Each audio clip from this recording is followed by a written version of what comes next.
After about 3 weeks since leaving Ashdod, our ship has finally arrived at our discharging port, Rio Grande, Brazil.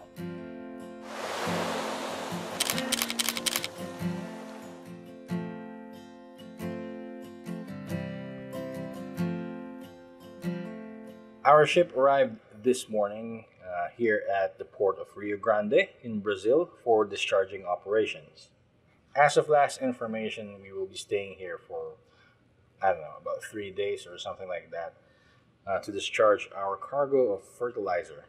I think it's MOP, phosphates or something like that. And for this port stay, we have scheduled a lot of, well, not a lot, some jobs in the engine room that we need to take care of. And also, there will be a crew change. So there will be new crew members who will be joining at this port. They will be arriving, I think, the day after. It's going to be about, they're going to be traveling for about 2 days or so. Anyway, for now, let's have a look outside my porthole and see what this port looks like. It's been a few years since the last time I've been here. Unfortunately, by the time of recording this video, our company's COVID restrictions were still in place, so shore leave was still not allowed. But at least Brazil has very good internet, so for most seafarers nowadays, that is a suitable alternative to going ashore. For many years, even back when I was a young cadet, Brazilian ports have always been very popular to seafarers, and with good reason. Shopping and food is quite affordable, beautiful women. What more could seafarers ask for?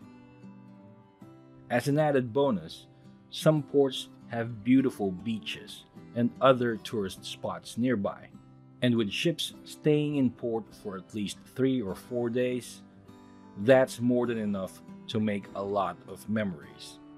But for us, at this moment, the only memories we'll be making will be the jobs that we will do here. Down in the engine room, we were scheduled to clean the main engine scavenge space. We do this at least monthly whenever the main engine ran continuously in order to avoid accumulation of carbon deposits in the under piston space. This is the scavenging manifold, where turbocharged air enters and is distributed to each cylinder. As you can see, it's already clean.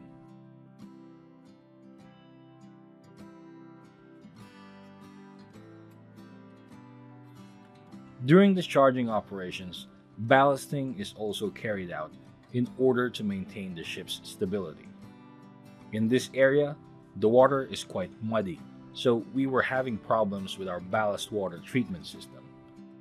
Initially, we tried to do back flushing, but still, the filters kept on getting clogged, so eventually we had to take out and clean the filter again. It was a busy day, but as always, we managed. Unfortunately, shore leave is not allowed here, so I opted for the next best thing. I asked one of the stevedores to buy some pizza for my crew. As I have mentioned before, whenever possible, I have food delivered from outside. Pizza, burgers, or whatever's available. And thanks to you, my very supportive subscribers, I am able to do this more frequently because of your contribution through Super Thanks. So even after a very exhausting day at work, simple things like this to show appreciation for the crew's efforts go a very long way to uplift their morale.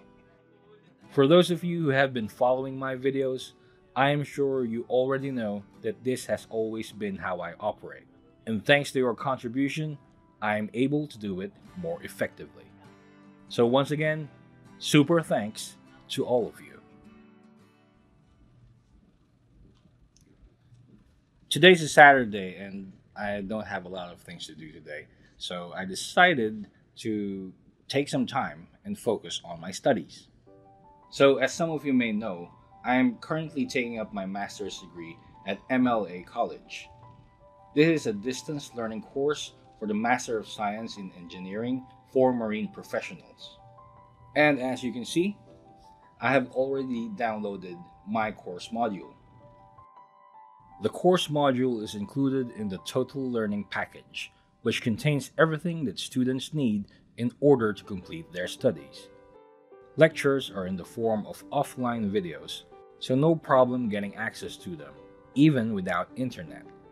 And it gives the students freedom to learn at their own pace.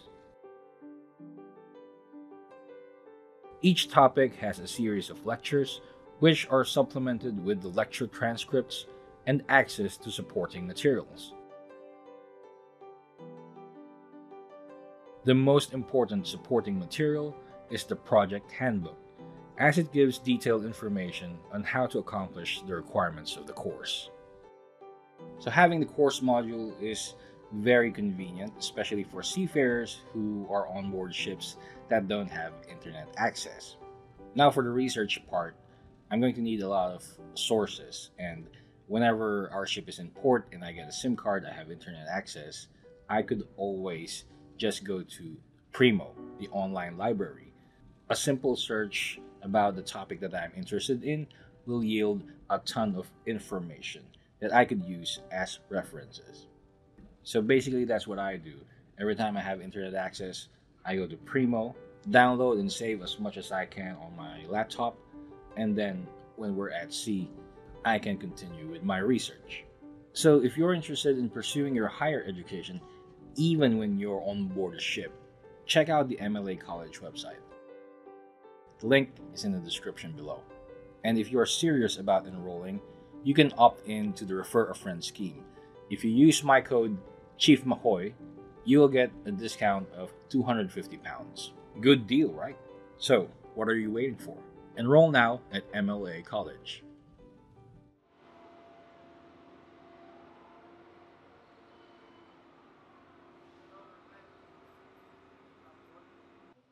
Cargo operations have been running smoothly, and for the engine team, we had other jobs to do on the main engine.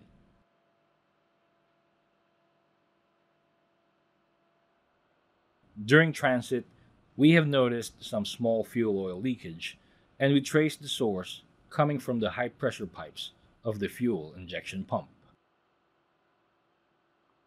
This usually happens if the pipe is not seated properly because of excessive clearance.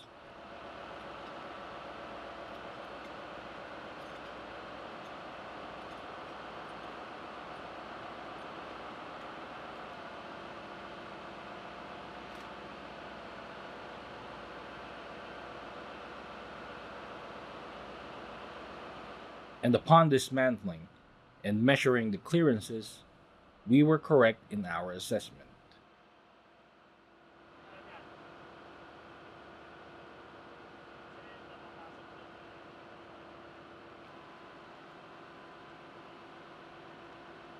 The solution is simple enough. Make adjustments as specified in the instruction manual.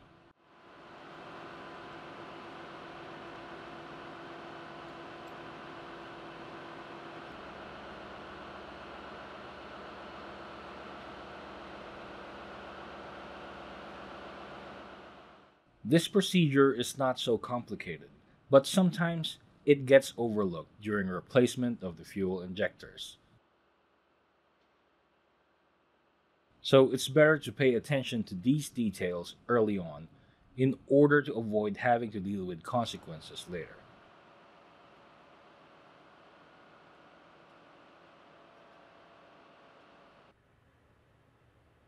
It's our third day in this port, and cargo operations were still running smoothly. We have already received instructions for our next voyage. After completing operations here, we will be heading outside port limits to carry out cargo hold cleaning, and after that, go back in to Rio Grande for loading operations. But before that, there's one last thing to do in this port: crew change.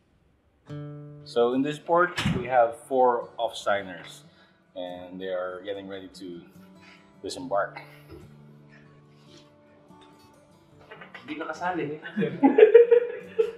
Kami lang.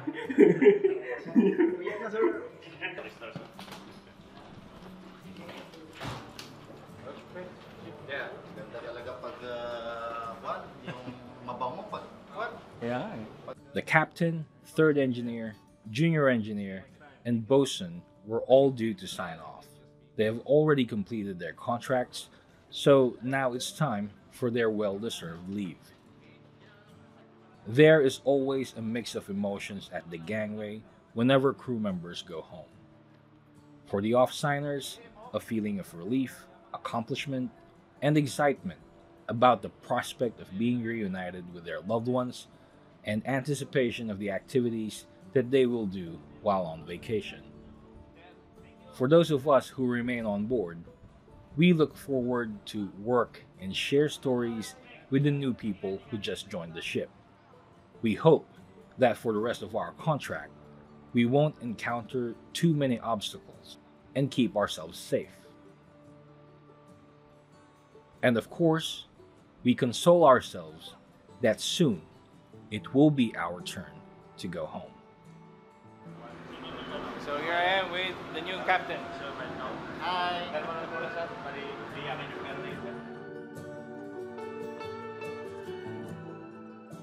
It may seem like a lot of events transpired during our stay here, but in reality, that's just what life on board a ship is. The work never ends. It's just a transition from one job order to the next.